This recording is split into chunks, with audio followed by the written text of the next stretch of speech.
Mesdames et messieurs, merci d'avoir choisi Canal Congo Télévision pour suivre votre magazine de prédilection Synopsis et magazine de la rédaction de Canal Congo Télévision. Au menu de cette émission, l'adresse du chef de l'État devant la nation, une adresse qui intervient juste après la cérémonie de prestation de serment de membres pouvant piloter la Cour constitutionnelle, une cérémonie tant contestée par le FCC, donc le partenaire du président de la République. Donc, c'est ce qui va constituer l'ossature de cette émission Synopsis. Pour ce faire, Synopsis reçoit ce jour dans son numéro Maître Richard Bondo.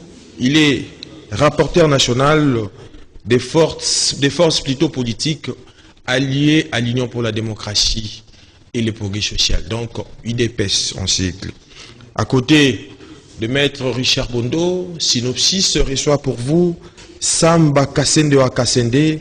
Il est coordonnateur délégué national des structures de bonne gouvernance et lutte contre la corruption Cocolico en sigle. Avec nos deux invités, nous allons analyser les discours du chef de l'État. Monsieur Maître Richard Bondo, d'entrée de jeu, comment interprétez-vous ces discours? Merci beaucoup de la question et d'avoir bien voulu me mettre sur le même plateau avec mon ami Samba, un grand acteur de la société civile, pour que nous puissions échanger et parler en tant que citoyens de cette République. Et vous nous posez la question, ce que nous pouvons tirer du message ou de l'adresse du président de la République, chef de l'État, magistrat suprême, commandant suprême de nos forces armées et de notre police.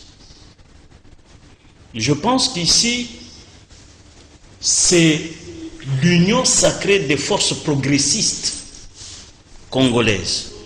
Tous ceux qui voient l'intérêt supérieur du peuple, tous ceux qui croient en la vertu de l'état de droit, les valeurs républicaines, ce sont ces forces-là qui vont se fédérer autour de son Excellence, Monsieur le Président de la République, qui a reçu mandat du peuple congolais pour représenter la nation, être le garant de l'unité nationale, être l'arbitre pour le bon fonctionnement des institutions et la continuité de l'État.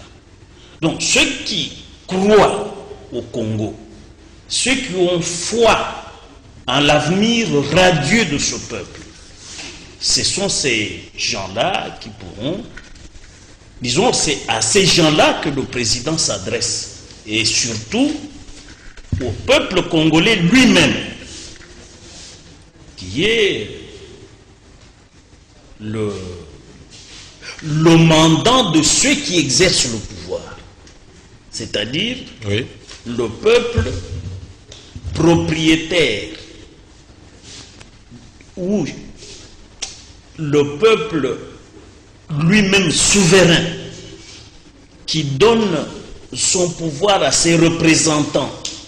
Ce peuple-là doit veiller sur la conduite des dirigeants, et c'est ce que veut le président de la République, pour que les réponses attendues par le peuple, que le devoir de redevabilité habite et préoccupe ceux qui, avec lui, vont gérer le pays et dans l'intérêt du peuple congolais. Maître Richard Bondo, le président de la République annonce des consultations politiques pour la création d'une nouvelle sacrée pour en fait de prôner des valeurs autour de lui. Vous ne voyez pas qu'avec ces discours, le président de la République défie la FCC et met en péril la coalition FCC-Cash. Non, la coalition, le peuple y a déjà mis fin. Et lui a prêté serment d'être le fidèle serviteur du peuple congolais. Le dernier engagement de Félix Antoine Tshisekedi Tshilombo, le dernier engagement coulé dans son serment constitutionnel, c'est d'être le fidèle serviteur du peuple congolais. C'est-à-dire ici, quand le peuple est allé au palais du peuple le 21, le peuple a occupé les sièges de soi-disant représentants, de ces soi-disant représentants. C'est-à-dire le mandant a retiré le mandat qu'il avait confié au mandataire. Par quel mécanisme?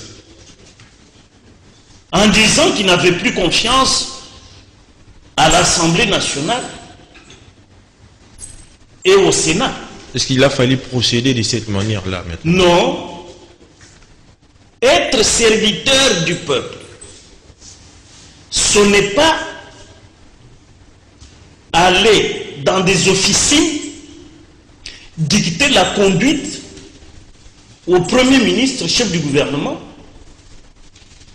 lui imposer une conduite irrévérencieuse vis-à-vis de celui qui l'a nommé et qui est le représentant de la nation, le garant de l'unité nationale. Ce discours du président, quand vous le suivez, il est à la mesure de la gravité de la situation que traverse le pays. L'union sacrée, c'est-à-dire la solidarité des Congolais. Autour de quoi? Autour de l'intérêt supérieur du peuple. Et c'est ça le prescrit ou l'économie de l'article 66 de la Constitution, qui dit qu'il faut que les Congolais vivent en harmonie et cultivent la solidarité nationale, surtout lorsque la souveraineté nationale est menacée. Oh, nous traversons une grande crise. Mais Maître Richard Bondo, vous ne voyez pas que le chef de l'État, Félix Antoine Tshisekedi Tshilombo, est sorti un peu de sa léthargie? Non, le président n'a jamais été dans une léthargie quelconque. Seulement, vous voyez, le président de la République, comme vous connaissez ses parents, nous tous, nous connaissons sa famille, c'est quand même quelqu'un de bien élevé.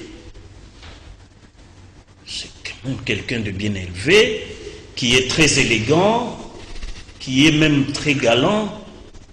Mais est-ce qu'on lui renvoie l'ascenseur? Les gens ont cru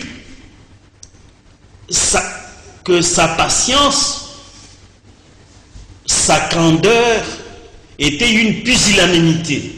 C'est-à-dire? Une lâcheté. C'est quelqu'un qui peut baisser la garde facilement. Alors que le peuple, qui est comme... vous savez, ce que veut le peuple, Dieu le veut.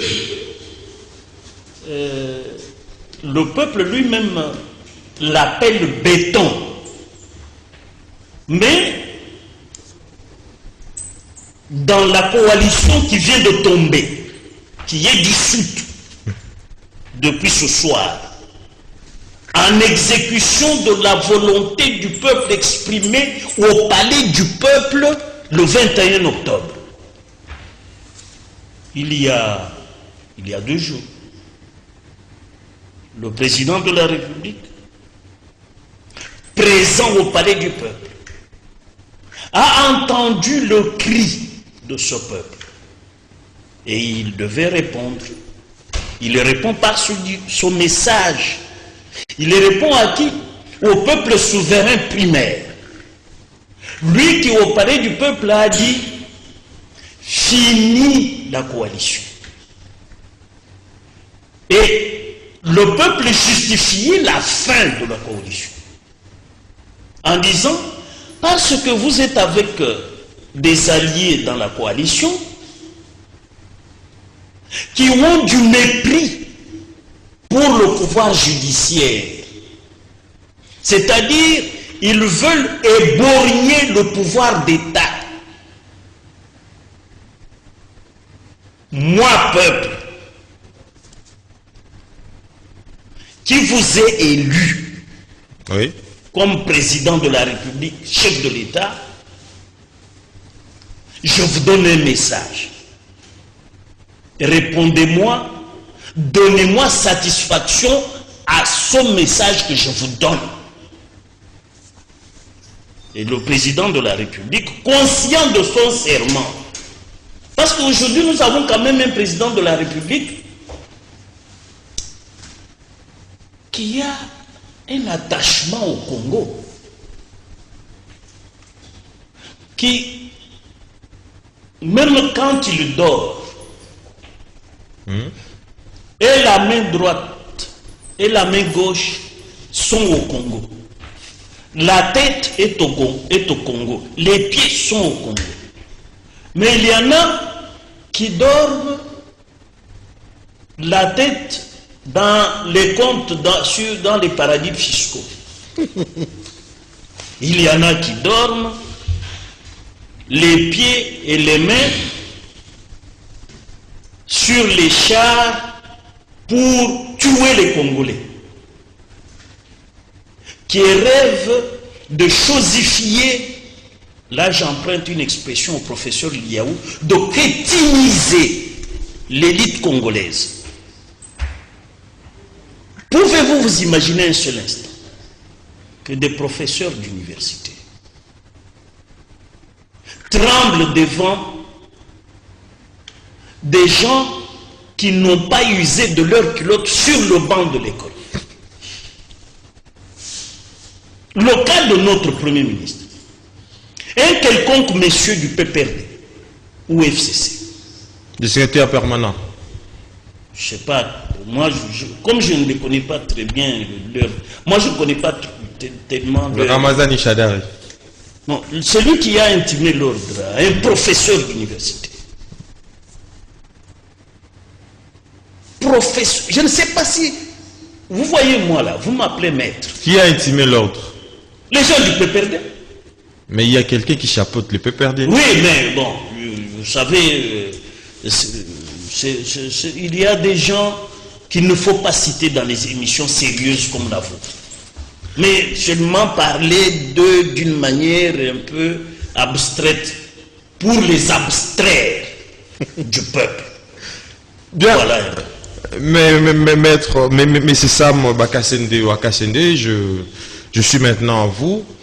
Le chef de l'État a dit que aucun arrangement politique ne prendra les dessus sur lui.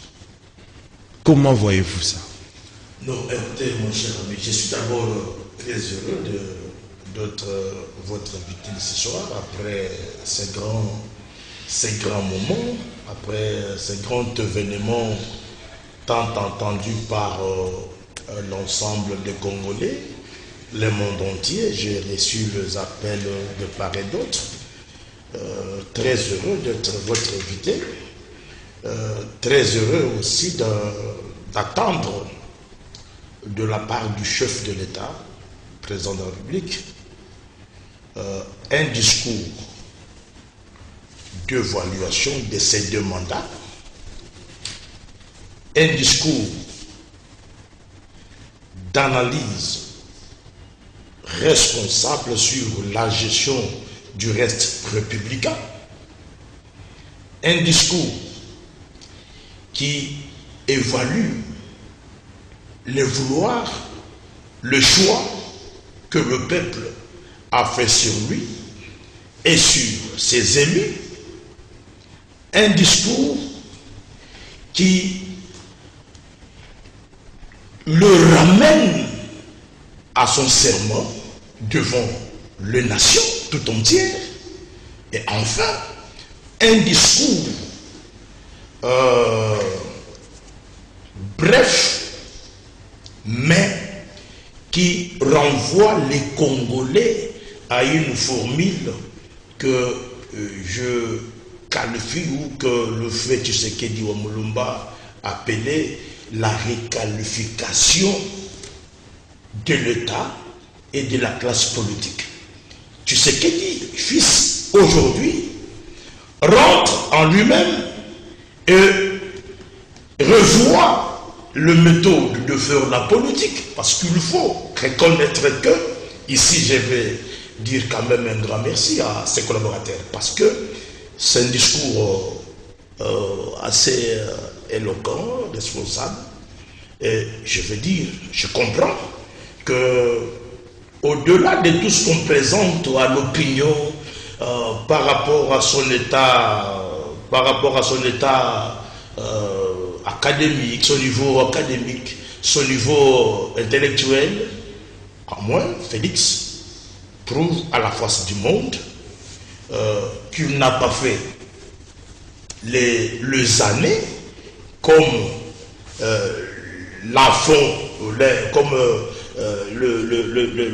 le professeur, les éminents professeurs que nous avons en République démocratique du Congo, qui ont été aux études avec sur fonds propres de l'État, ça il faut les souligner, que tous ces gens que nous voyons avec vous sont allés faire leur thèse en droit, en économie, en psychologie, patati patata, donc c'est avec le fonds de l'État.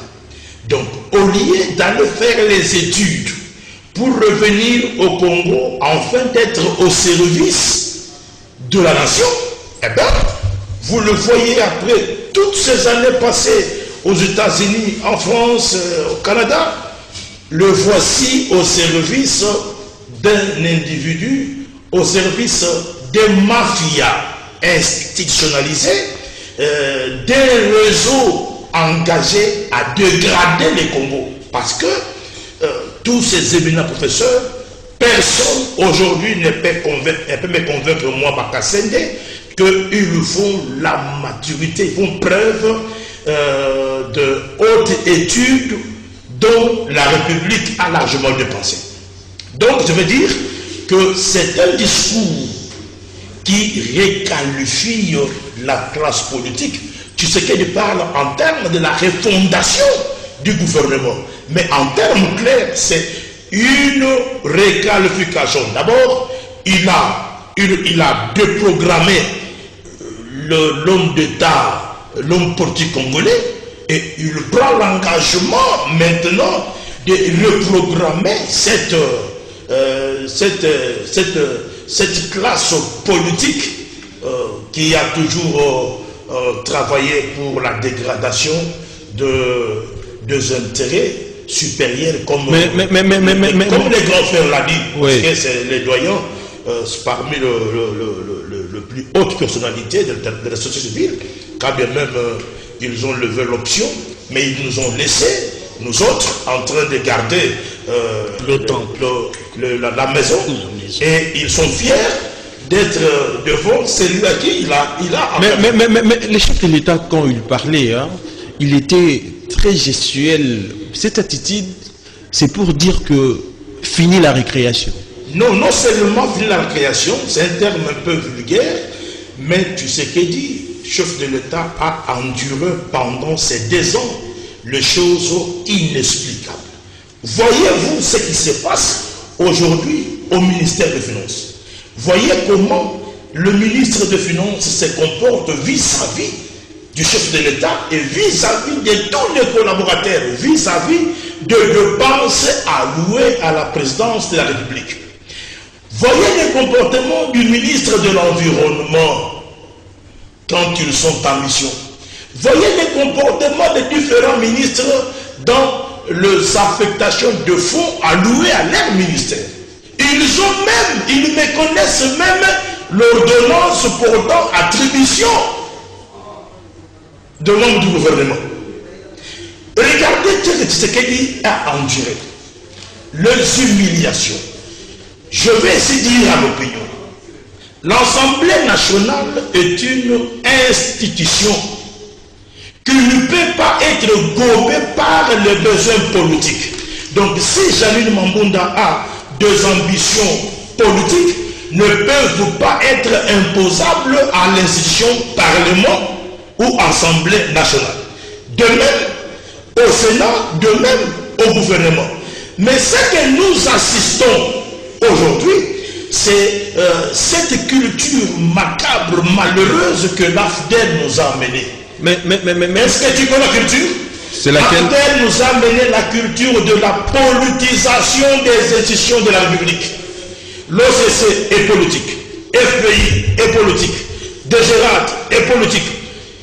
Vous trouvez les Chinois, même les Indiens pakistanais qui vendent au marché, ils ont des pots de galicots de partis politiques. Moi je me dis, mais nous sommes en train d'aller où? Mais révélons un peu. Tout. Oui. Même l'église, même les musiciens, vous le voyez tous là en train d'être politiques. Aujourd'hui, vous avez les Koulouna qui sont entretenus par ce même parti politique. Je vous dis qu'ici, en tant qu'expert pays, je sais que vous avez des Koulouna qui sont payés. Si vous voulez retrouver les adresses des Koulouna, mais il y a un parti politique qui gère ces Koulouna. Alors, nous nous retrouvons devant une classe politique qui a voulu confondre l'État et les ambitions personnelles. Donc la voyoucratie au sommet même. La voyoucratie dans la classe politique, on ne sait pas différencier. Et regardez mon frère, aujourd'hui, Japon donne les dons aux médecins, aux différents organismes, mais vous trouverez ces véhicules être vendus.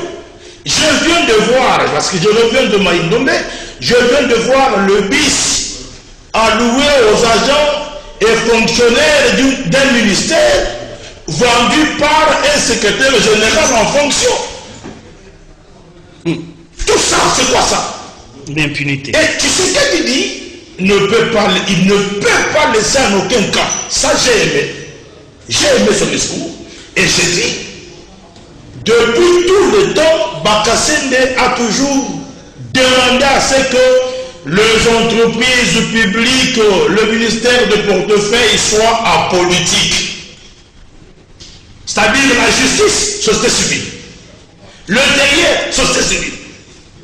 On doit politiser cette histoire de politique. Mais il ne faut pas oublier que la société civile aussi est un féodé. Hein? Non, elle a perdu sa neutralité. On retrouve celles-là, la société civile, qui sont plus proches de l'opposition. Celles-là aussi qui sont proches de la majorité. Je viens de te dire, de te prouver, noir sur blanc, ce sont les petits esprits à la recherche d'une maison à louer, d'un véhicule, d'une quête. Hein? Ils sont manipulables, mais les esprits responsables, convaincus de leur combat, comme nous avons emboîté le pas de mon vieux maître Bondo de Bondo, aujourd'hui, je crois que société civile est en train de s'organiser. Très bien. Merci au chef de l'État parce qu'il a donné la brèche une minute pour de recevoir tout le monde, enfin de lui dire ce qu'il peut faire. Et nous sommes partie prenante à ce demande. Très bien. Maître Richard Bondo, je reviens. Vous revenons un peu à la jeunesse du problème. Vous ne voyez pas que quelque part aussi, Félix Antoine Tshisekedi a défié Kabila par l'entremise de ses deux émissaires, à l'occurrence Janine Mabunda et Alexis Damouemomba. Pourquoi? Parce que le Parlement a une mission constitutionnelle de légiférer et de contrôler l'exécutif. Maintenant, de statuer sur la légalité des actes du président de la République. Tshisekedi n'a pas défié. Le président de la République fait ce que Auguste Comte appelle le positiviste. Auguste Comte dit: nul n'a d'autre droit que de remplir son devoir. Le devoir du président de la République, il vient de vous le dire. Article 69 de la Constitution fait de moi l'arbitre pour le bon fonctionnement des institutions de la République, de la continuité de l'État. C'est-à-dire, le président de la République ne peut pas être remorqué par des gens habités par un esprit comme hygiène de vie de toujours nuire au peuple.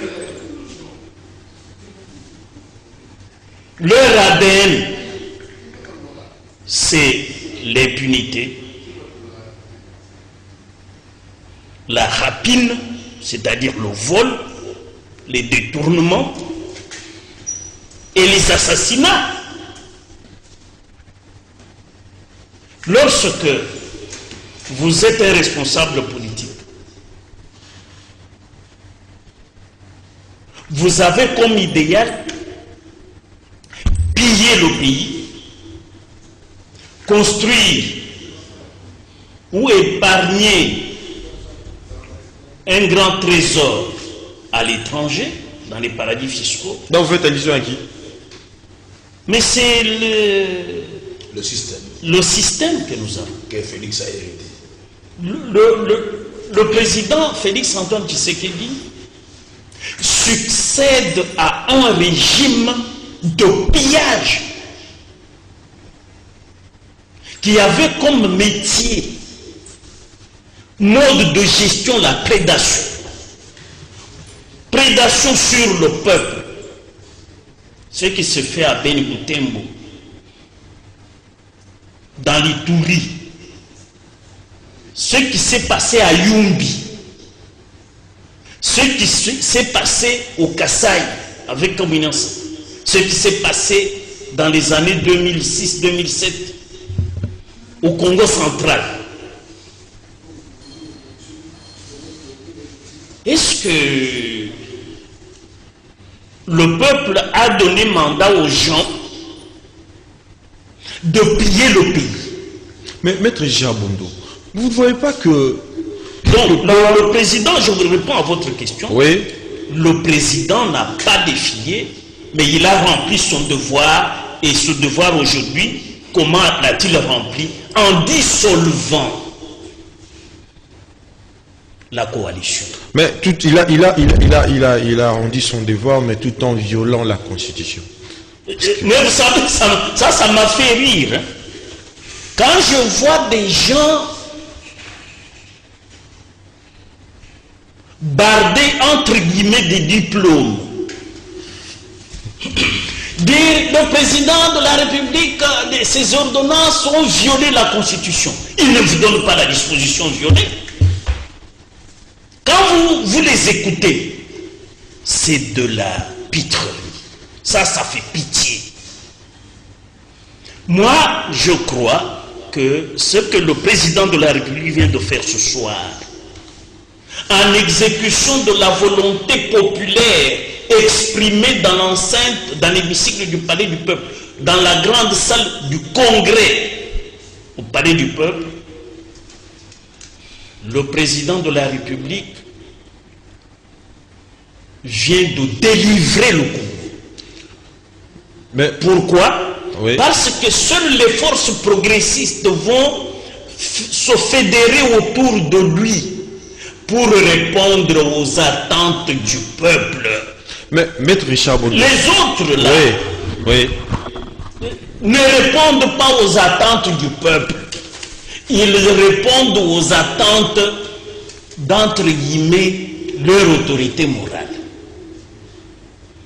Et l'autorité morale qui dit, moi, je savoure ma retraite. Laissez-moi en paix. Parce que dans tout ce qu'ils font là, Joseph Kabila n'est pas là. Je pensais qu'il n'est pas au courant. Non, eux, ils le mettent devant un fait accompli. Vous avez jamais entendu Joseph Kabila tirer sur Félix, ni Félix tirer sur Kabila. Non. C'est de quelconques messieurs qui sont les sujets de M. Kabila. Parce que Tshisekedi nous considère comme des citoyens. Mais eux, chez Kabila, c'est des sujets. Vous les avez vus comment, quand ils vont à Kengagati, comment ils se mettent dans la queue. Et des gens là, parmi eux, des hauts fonctionnaires des Nations Unies à la retraite, des professeurs d'université qui, dans certains milieux, quand ils entrent, les gens se mettent debout pour dire « Ah, bonjour professeur ». Mais c'est pour respecter les idéaux de l'ère autorité morale. Joseph Kabila a déjà écrit un livre où il enseigne une doctrine. Quelle est sa doctrine? Parce que, vous savez, Mobutu Sese Seko avait une doctrine. Laquelle? L'authenticité. Et à cette fin-là, il avait créé l'école Makanda Kabobi, animée par des excellents professeurs. Les Mpiga Kasenda, les Kangafuvingi Kutumbakana, les Gambembo Fumaoutani. Des gens, quand ils s'expriment, vous sentez la brillance du savoir. Mais nos fameux là qui font la queue, tous sont perdus de leur superbe. Parce que pour eux, le génie s'appelle le raïs. C'est-à-dire, ils acceptent, ils se dépersonnalisent. Ils disent, nous sommes les sujets du raïs. Mais entre-temps, quand ils vont dans leur bureau, on doit les appeler Excellence. Mais vous avez rampé, vous n'avez jamais vu un professeur d'université montrer à ses collaborateurs, parce qu'il est ministre de l'Intérieur, comment ramper devant le raïs.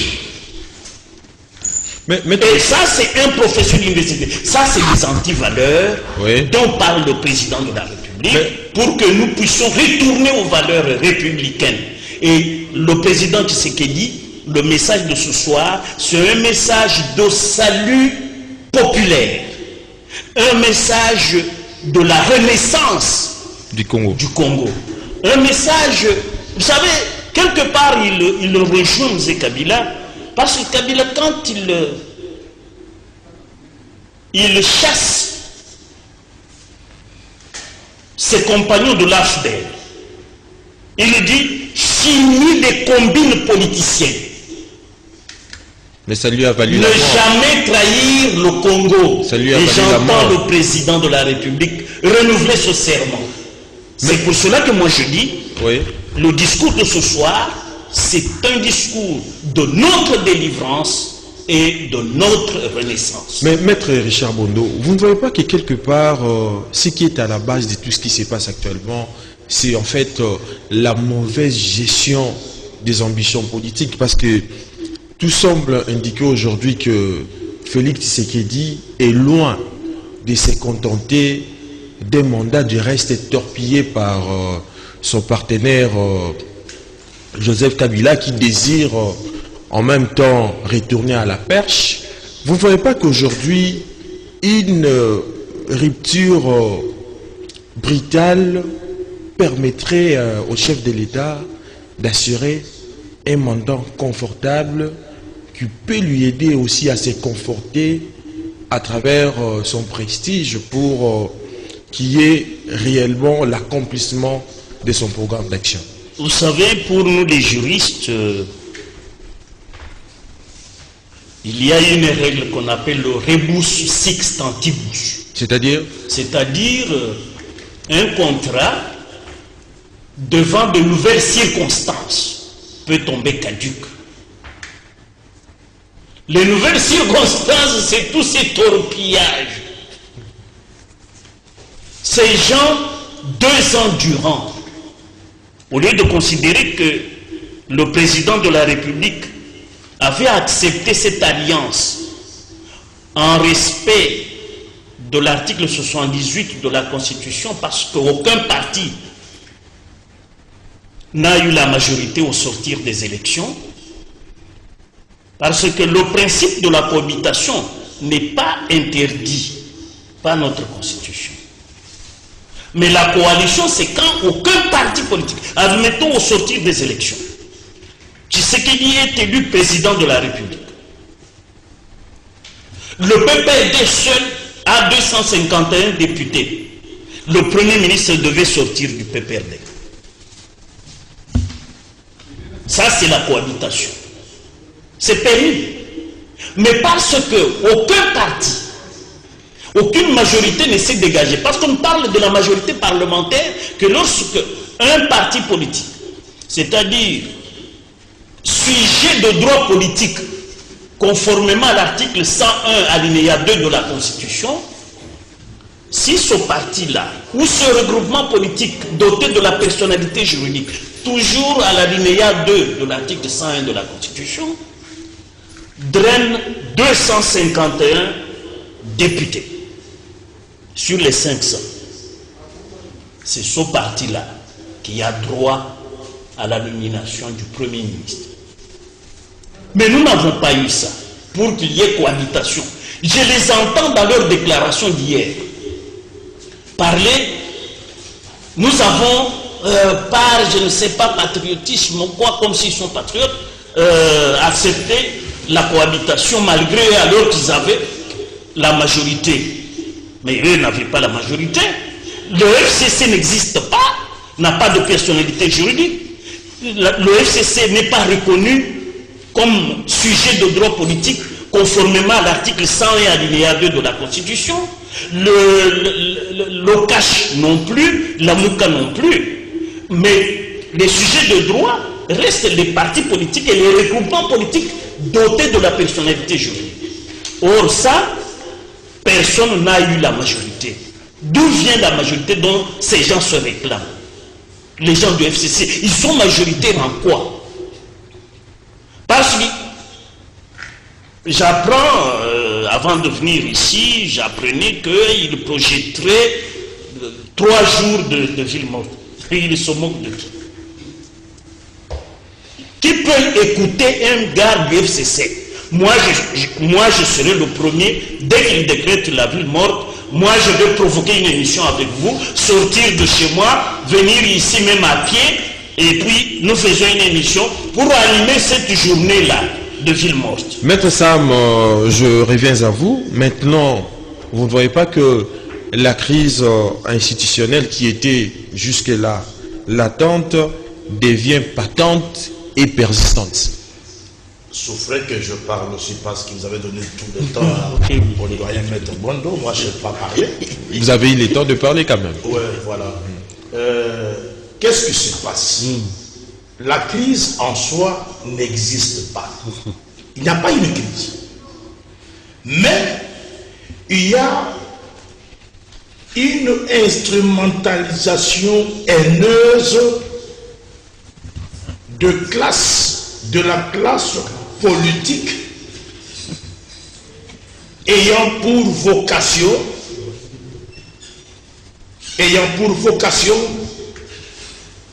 de déstabiliser, parce que dans leur imaginaire, le pouvoir dont l'actuel chef de l'État possède émane d'un groupe d'individus et non de la population. Où est né le problème majeur? Je ferais que je dise aux Congolais que nous suivent maintenant. Dans une minute. Le fait que Tshisekedi a pris l'engagement de ne pas cautionner,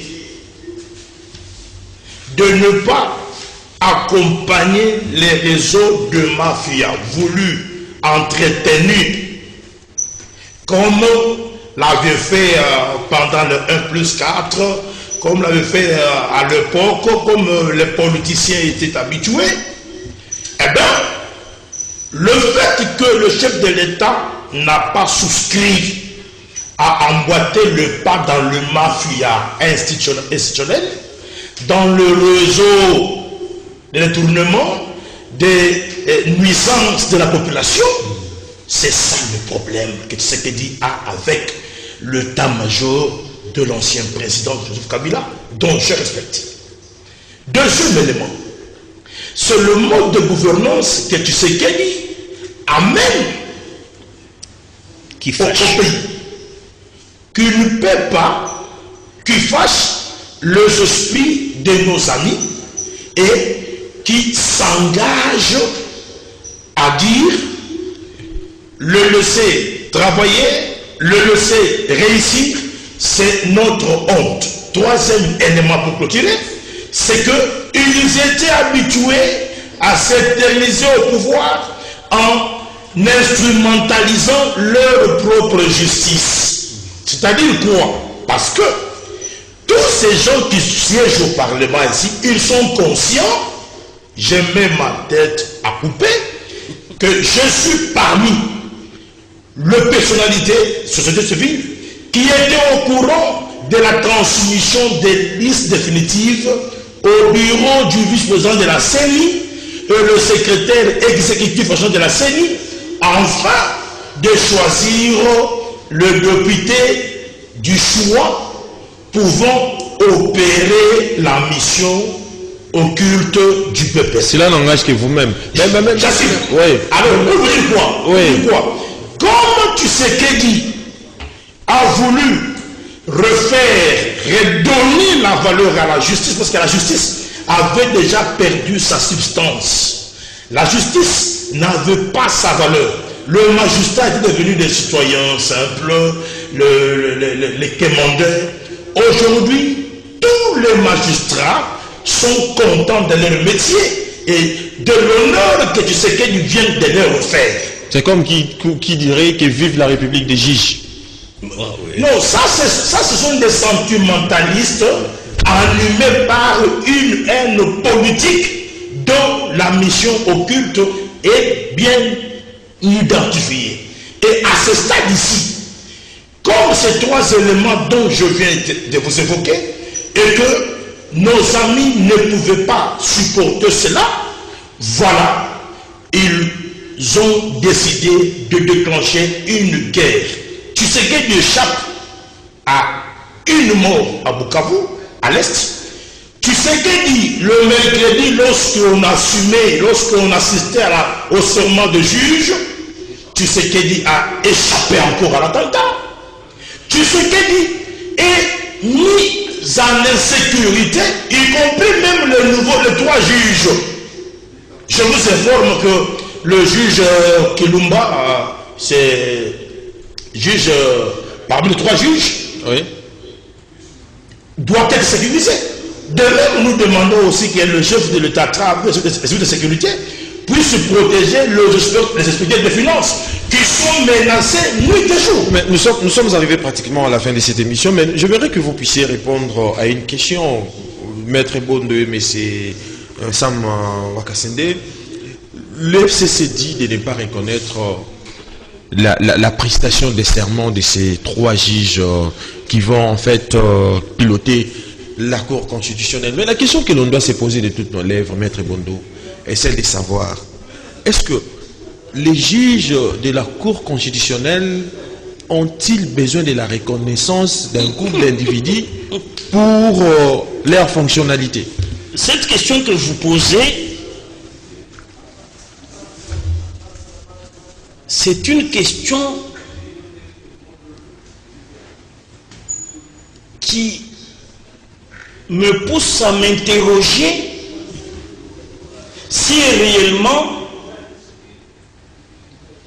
les gens qui s'étaient réunis dans cette salle-là et qui ont pondu pareille déclaration, ils ont écrit en français, mais sans comprendre le français.